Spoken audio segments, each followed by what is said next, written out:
So the American Heart Association recently announced that coconut oil and other saturated fats are linked to heart disease, stating that coconut oil is 82% saturated fat. Research studies say that it raises LDL cholesterol as much as butter, beef fat, and palm oil. 1 tablespoon of coconut oil is about 11 to 12 grams of saturated fat. The American Heart Association's recommendation is 13 grams, so you can easily go over the daily recommendation if you eat more than 1 tablespoon of coconut oil. They also recommend replacing saturated fats with vegetable oils such as canola oil, corn oil, soybean oil, olive oil, and avocado oil. The only thing is that most oils in stores are processed, including tropical oils like coconut oil as well as vegetable oils. With so many grades, it can be confusing on which is the best to buy. And the more processed the oil, such as using heat, the less nutrients it will have.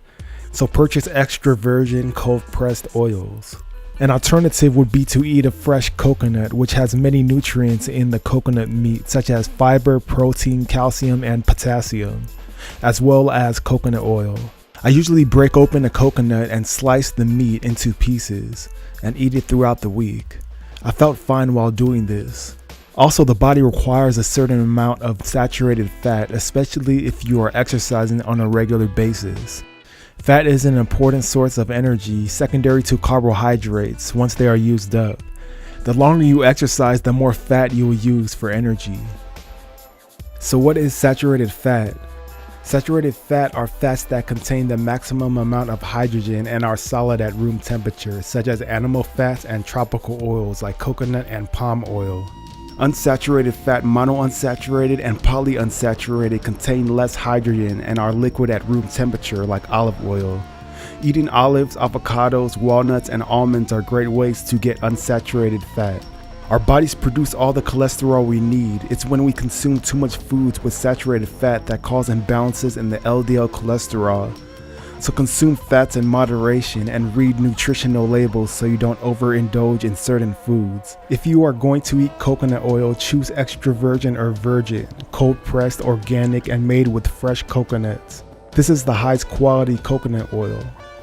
If you are going to eat vegetable oils, choose extra virgin, cold pressed, organic olive oil. If you are going to cook, coconut oil is best as it is heat stable. When it comes to studies, the thing to consider is that everyone is different and results will vary depending on the person. Coconut oil is still mostly fat, and some people may require more or less fat than others. So it's better to experiment for yourself to get your own results. This is Suwane signing out. So it tasted a little carbonated. Is that yeah, that's natural? usually natural. It's not rotten. Like usually more of the mature ones taste carbonated. I'm not too sure why, but usually like the younger ones won't taste carbonated, but you'll get little to no meat. So that's why I like to give the people the ones with the meat, because a lot of people are like, oh, this is meat. Oh, it's delicious. Thank you.